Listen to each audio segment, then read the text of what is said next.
Drilling fluids touch just about everything in the drilling process. We're here to deconstruct the drilling process and drilling fluid concepts to provide a deeper understanding of our industry. In each episode, we'll share information, talk to interesting people, and maybe share a few stories along the way. Welcome to the Flowline, a production of AES Drilling Fluids, brought to you by Matt Offenbacher and Justin Gauthier. Hey everybody, welcome back to another episode of the Flowline. I'm here with, again, lovely co-host Matt Offenbacher. Matt, how's it going this sunny afternoon? My goodness. I mean, it's going all right. We're actually teaching a mud school today, so I hope my voice can get us through all of this, but it's a lot of, well, you know how it is. It's just trying to bring the energy. Right. It's very exhausting. So Yeah, I'll sleep well tonight. We'll put it that way. I bet. No, and the good thing is over time we've, now have multiple people who can kind of fill some gaps for you, because I think for a while it was just you doing them all. Yeah, that's kind of where we started out, and now I think even people who attend appreciate just different voices. You might say the same thing a little differently, and Yeah. different experience, and so team lifting certainly helps. But there are a lot of they're pretty intense for us. I mean, we really try and do a good job and make it worth people's while for coming. Yeah. But it's also one of those, you still, even when you've done them a lot, you know how much work goes into it. Yeah. And you're kind of on. So yeah, I mean, and kudos to the rest of the guys who are working on them, because we don't have, I think it's actually a benefit. We don't have a training department per se. Sure. We do the training when we're asked. Yeah. And I'd found in other companies, sometimes the training department it's super helpful to just have people who that's all they do. Right. We don't have the bandwidth, we don't have the demand for that. But at the same time, like the latest and greatest that's going on the rigs and that sort of thing, we can work that into the material. And so it forces us to keep things relevant and stay fresh. Yeah. Well, and that was actually funny you say that, because I was thinking of like what makes ours unique in that because we don't have a training department, it's because of the folks teaching it, yourself, Ricky, Will, you guys are also involved in the day-to-day knife fight, that we deal with on the account management side. And so you're like bringing relevant problems, challenges, trends, questions that are being asked by customers. You're then feeding into the material to help educate on what's really going on. Which is a big differentiator. I'm sure, again, I've never worked for a company with a large training department that's all they do, but I would imagine there's somewhat of like a framework and a template that remains the same over years and years. And the only reason they update it is maybe because they have a new instructor that then wants to like bring in something after X amount of years of doing the same thing. So, again, the feedback from customers that I know have attended is like, wow, like you really keep it relevant instead of it just being high theory. It's like, oh, like real world problems. Yeah, I mean, we try. And the cool thing is, I mean, we've gotten some good feedback. So we get, I think we're now more where there's like little small knobs to turn, as opposed to like, oh, wow, we really should have done that differently. But yeah, so it's good. I learn a lot just by being there, because the types of questions people ask are informative to me, and maybe they lead to good podcast episodes eventually too, Right. Well, after this one's done, I'm sure we'll have a few, but for today, Matt, we're going to talk, we're going to get back sort of in the technical weeds of things. Today's topic is going to be talking about high fluid loss squeezes, something that, we've developed, something that we, do day in and day out, oftentimes with, especially with the rig spread we have. There's always at least one rig losing returns in the several that we obviously service. And so it can be somewhat complex and scary if you've never done it before, but if you have and you're comfortable and you've used a product that works and a procedure that works with a rig crew that's done it, then it can be very successful and save quite a bit of time and money. But on the contrary, it can also be a very challenging environment. So why don't we go ahead and talk about high fluid loss squeezes and see where that takes us. I think it's a worthwhile topic. Like you said, it happens often enough, but it's one of those that it's not often enough where it kind of catches you off guard, but it's not ever out of the back of your mind. Right. And and the reason is simply a high fluid loss squeeze is when you're losing a lot of mud. I Mhm. mean, we typically have our plans for what we're going to do to deal with seepage losses or some partial losses. But once you get up to that 30, 40, 50 barrel an hour plus, where you're losing a lot of mud, and you start to worry about keeping the hole full, you've got to do something.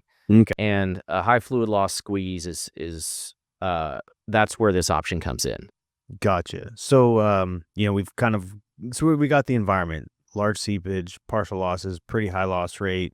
What about the location? Is it typically out, open hole, or could it be at the shoe, or a combination of of the two? Traditionally, we'd say that at the shoe is where it's most likely, right? That's the weakest point. It's why we do our FIT there. It's why we, do those things. And sometimes we may pump a squeeze because we didn't get the FIT we were looking for, right? So we know our fracture gradient isn't what we hope it to be, and so we do a squeeze there just to beef it up. Um, the challenge is further out, you've got more open hole exposed, and so kind of locating this stuff and getting it in the right place, or even knowing that you're in the right place, unless you like catch a drill break and go on losses, and you're like, oh, we definitely cut through a fracture, and that's where all this is going. Yeah. Um, so that may help you weigh whether you even want to try one. Is okay, how much open hole do I have exposed when I went on losses? And if it's further out, maybe there's a lot more risk of this not being very easy to close up. Right. Well, let's assume we're sort of in the planning stage and the design work of something like this, because I think that's where it all starts. Obviously, is you've got to, needing a good design, and then you go ahead and execute on it. But let's break down the design portion of a high fluid loss squeeze. Yeah, so the difference here is I don't want this to seal up well. What I wanted to do is pack and seal within the opening wherever the fluid's being lost to, get squeezed out and sort of build a plug upon itself. And hopefully something that maybe even has some strength to it.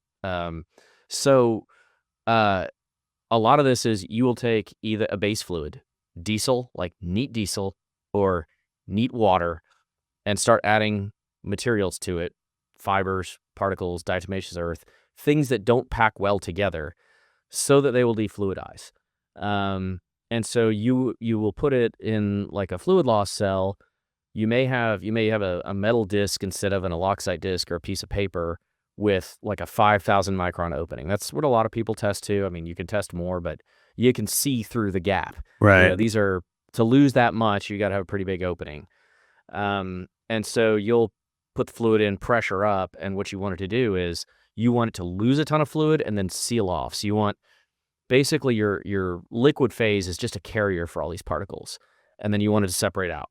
So your design is finding particles that don't pack very well together, or don't seal very well, squeeze them out, and make sure that you form a plug.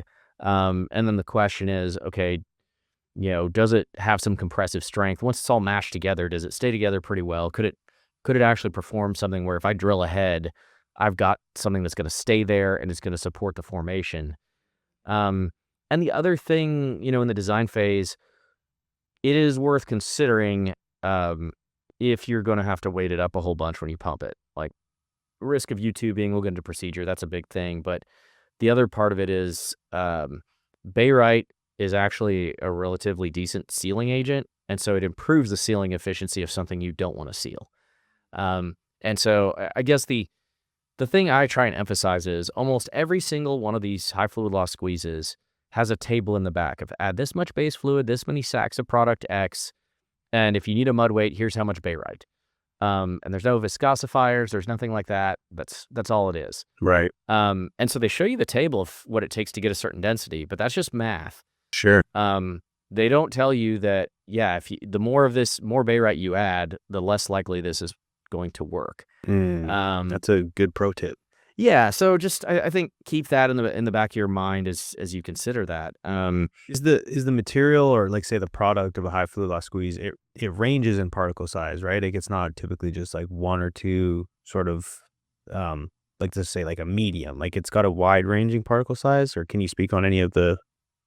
I mean, you'd be surprised on what you can do to make something pack poorly. Like sometimes you want, some people go with the approach of, I want them to all be the exact same particle size, because the idea with trying to form a filter cake or something is you have these different sizes. And so like when the big ones start to seal, little ones pack in between it. Right. But if you don't, if you have everything's about the same size, it can't do that, and so it just lets fluid flow through. Got it. A lot of them will have things like diatomaceous earth, which has, if you've seen it under a microscope, it's got all these pore spaces and everything. It's very difficult to seal. That's why we use it in a filter press. Is fluid will pass right through it, but it will pack off. Like it will let fluid leak through, but it will right. kind of limit your it won't seal fluid very well. Got it. So Okay. So assuming we've got the design piece done, we've got a product that we're ready to deploy, and all of a sudden we get a call from the rig and, hey, we need that high fluid loss squeeze pill out here.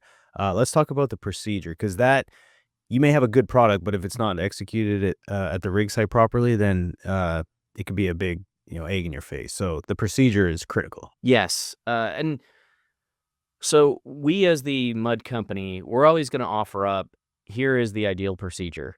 And almost from there, it's a negotiation down. So I think, first things first, cleaning out your pit, flushing your lines, just like barite can affect the packing efficiency, so can anything that's in your pits. Immediately, sometimes we'll have to negotiate because someone will say, well, I just want to put this in the mud and pump it like a squeeze. I was like, well, that's not going to work nearly as well, but if you want to try it, okay. It's just all those mud particles are going to slow your leak off, and you're no longer going to have a high fluid loss squeeze. You're going to have lots of LCM. Right. And so, starting there and then, getting this stuff mixed. Normally you need some time, especially when you're mixing 100 pounds per barrel or something in that neighborhood, mixing probably about 100 barrel pill. Sometimes we'll mix 2 in case, follow up with a second one. But, remember, this is just like base fluid and particles, so you got to keep the agitators on. It's not necessarily something that'll settle out of the pit or anything. You can see how these are mixed, and that's pretty basic. But yeah, you got to keep the agitators rolling. You got to keep this stuff going, and of course, do you already have it out there? Do you need it out there? Do you need to get some quickly from a warehouse? We don't. We normally kind of handle this all on the phone, and we have some pretty clear procedures that we provide. Right. Some other people who sell these things want to send a person out there, which I understand to some degree, but it's another cost, right? And you may have to wait for them. So anyways, you mix this stuff up per procedure, which is pretty straightforward. It's just it gets slower the more solids you have in the fluid. So make sure you got enough time to get all that stuff blended up. And then the other thing is, what are you going to pump this out of? And this goes back to, are you losing at the shoe or are you losing lower down hole? Because these things are designed to defluidize. I've heard plenty of people, it doesn't plug off a drill string. A more accurate answer is a proper high fluid loss drill squeeze hasn't plugged off a drill string yet, but it will. Because the types of flow pass through MWDs and all your expensive jewelry is about the size of a fracture that we are trying to seal. So if you don't have a bypass sub in there to completely divert away from the BHA, you should probably come out and go in open-ended. But we do recommend having at least a float in the string, because if you pump this stuff, you don't want it to YouTube. Yeah. And we've had people say, oh, I want to do it. I got a bit. Well, bit nozzles, similar fracture size. Like, you're taking a real risk there. Sure. And if it's designed to seal in a fracture, like, it doesn't know. It would be very difficult for me to confidently claim that there's not going to be a disaster where this stuff squeezes out inside the pipe and wreaks havoc. So I'm not going to recommend it. But in essence, if you have a pretty good idea of the loss zone, hopefully it's something near the shoe, or that's your best odds of success, unless you're absolutely confident. But get about 100 feet above it, because you want all of your stuff to fall down below you. So when you go to spot this stuff, you're going to pump, if you've got a 100 barrel pill, you'll probably pump 85 of it into the hole. And then, which if you think about a hole volume of an 8.5 inch hole or something like that, it's some healthy coverage. And then you want to leave a little bit inside the pipe, because that's going to be part of it you're going to squeeze out into the formation. Right. And then you kind of start this procedure. And there are other procedures. This is just a very rough outline of what we do.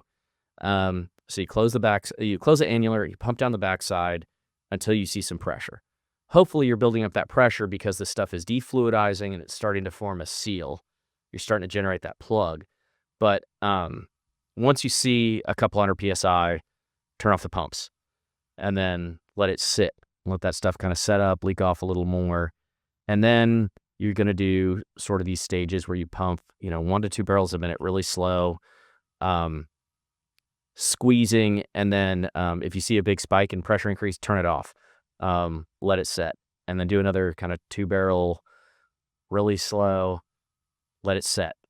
And hopefully at this point, you are actually seeing, as you pump on it a little bit, what you're seeing is the pressure goes up and then bleeds off a little bit because that stuff is defluidizing. Right. And after you've done that, X number of stages, this is another thing that's difficult when you're talking to a customer is shut down for a few hours and let it set up. Yeah. So this is... Oh, sorry, not to interrupt, but sometimes sort of your best ally is time. Mhm. When you're even just spotting a pill or, obviously in these squeezes like that, it's, because everyone wants to just hurry up and get through it and keep drilling. But, if you can have the patience and you get support from the operator, time can be on your side on stuff like this. Yeah, I mean, I feel like it's the joke with like a stuck pipe spotting fluid where, they say let it soak for 24 hours. Like nobody's doing that. What they're going to do is they're going to tell you they want to pump this for the sake of pumping it, and then they're going to do whatever they're going to do, jar or whatever. And if it gets free, maybe you take credit for it. But, anyways, bleeding off your pressure, watching this, hopefully you got a good squeeze in there, and then you're going to circulate this stuff out and, see if you had anything left. So if there's some stuff in the well, it should come back at the shakers, but look for that. And so that kind of hesitation squeeze procedure is just push this stuff into the fractures. You may even want to apply enough pressure where you're sort of opening it up a little more and shoving this stuff in all the way to the tip and then letting it leak off, and it's sort of becoming part of the formation as this hardened plug.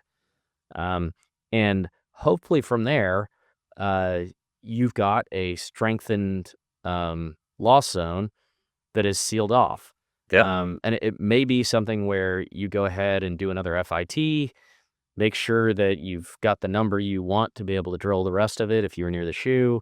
But that's the general procedure that is involved just to getting these things placed. Yeah. And I'll tell you, I've been on some that have worked really well and some that have kind of worked, but when these things work, it's super rewarding. I don't know what it is, but it's everyone is very pleased and relieved when you set one of these and, you go through the procedure, you go back into drill, you start increasing your pumps and you rotate and pump through it or wherever, depending on where you're at. But, it's, it can be extremely rewarding for our mud company to set one of these things and it works. So, so let's say, obviously we've got the procedure, we've pumped it away. Things are good. What are some key considerations that we might want to keep in mind? I think one of the things I can't emphasize enough, a commitment to the procedure. And that is the hard part because there are practical reasons to sort of make compromises on the procedure. But the more compromises you make, the more you didn't give it a chance to work. And then it goes back to why did you spent a lot of money on these things. You spent a lot of rig time. Yeah. So is it worth it to say something's too expensive when is it more expensive if it doesn't work? I guess that's the question. Right. The other part of that is just what are the odds for success? I mean, lost circulation is a sketchy game, right? Everyone will take credit for success and they'll have a reason for why it didn't work. But we've got to have product X. And it's like, well, I know exactly what's in it. It's nothing special. And, I'm glad it really worked for you, but insisting that because of that trade name, it's going to work, maybe not, but like the procedure matters just as much. And so when I hear, it didn't work, it's like, well, why didn't it work? It could be, maybe it wasn't designed properly, but a lot of times it wasn't pumped properly. And sometimes that was a choice and sometimes that was a limitation. Sure. You just didn't have a choice. Yep. And the other thing on land, I would say, is just when you're trying to think of big picture economics, a lot of times of high fluid loss squeeze is the last thing you do before you pump cement. And so in light of that, let's say I am at the intermediate shoe at 8 or 9,000 feet. It may be between the costs of rig time and base oil and a lot of these other things. Check your economics. I mean, is it, if you're right there and you just cemented an interval, could you just squeeze the shoe with cement? Right. Further out, probably not. But if you're right there at the shoe, trip times are relatively short. We're already asking you to do similar things you would to do a cement job. Balance those things out and just make sure you've weighed all the options available. Yeah. No, that's so true. At the end of the day, a lot of it comes down to economics. But, again, like we always say, it's a tool in the toolbox. They do work when applied properly, and sometimes they don't. I mean, Mother Nature has its own sort of plans subsurface, but regardless, it's again, they're extremely, they can be extremely effective when applied properly, and with the right products, can definitely save some time and money. Matt, I don't have any other questions. Anything else for the audience before we get back to it? No, I think we covered it. Cool. Well, with that said, everyone, appreciate the support. As always, leave a review, subscribe, share this with someone, perhaps on a rig or, company rep or one of your customers. And be sure to follow us on LinkedIn. If you have questions, hit us up. You can reach us at the Flowline podcast at aesfluids.com. Be sure to check the YouTube page. Lots of great content being put out there. The website, of course, has all, great information on us as well, different products and systems. And geez, Matt, any other pages or things? I mean, if you're big on the Instagram, follow us there too. Yeah. I mean, now I'd say like LinkedIn probably is like the central way to follow us, I think. But yeah, Insta, if you want to see when we're out and about at the charity events and other things. But yeah, and of course that's a two-way street. So please comment, follow, like, share, what have you. So yeah, awesome, folks. Well, take care until next time. Cheers. Take care. Thanks for listening. Please tune in next week for another exciting episode of the Flowline. And remember, may your returns always be full and your trips always smooth. Views expressed in this program belong to participants and not their employees. The program is for informational purposes only and cannot take the place of seeking professional advice. Copyright AES Drilling Fluids.